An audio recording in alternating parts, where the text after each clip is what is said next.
Namhlanje sihlangane ngenhloso ukuthi sisebenzisana no-MySpace la namanye ama-organization akhona kunaba kade sibatrainer, abanye bebetrainer u3 months bese wakhona abanye benza i-internship for 12 months.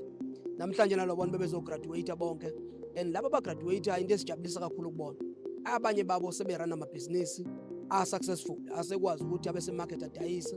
Abanye sazobalekelela uma baqale kahle amabhizinisi, ngoba uma ngabe lamabhizinisi amancane ekhulu kusho ukuthi kuthina umnotho wethu uzokhula, kusho ukuthi kuthina izinga labantu abangasebenzi eThekwini lizokwehla. Sithi-ke namhlanje sijabule kakhulu njengomkhandlu weTheku, kakhulukazi ubaba umeya nje ubethe asiphume sihambe siye ngaphandle, ngoba abantu asiyobaqasha ngomkhandlu kuphela, abantu siyosebenzisa indlela ezihlukile noma ezihlukene ukubenza babe ne-income.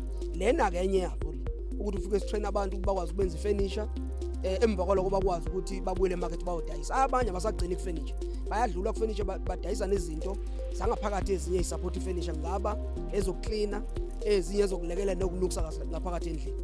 Namhlanje sijabulile-ke, siyabonga kakhulu usomkhandlu wethu, siyakholwa ukuthi okwenzeke namhlanje uzokwazi ukuthi eminyakeni ezayo usitshengise. Ngikhuluma namhlanje kusuka ngo-2019 sesitrain abantu abawu-250, okusho lo nambisi inkulu. Siyaqhubeka sitrainer nabanye, siyaqeda ukubatrainer bayosebenza, siqeda ukubatrainer abanye bayoqala amabhizinisi abo. Konke lokho kuyasijabulisa ngomkhandlu wethu.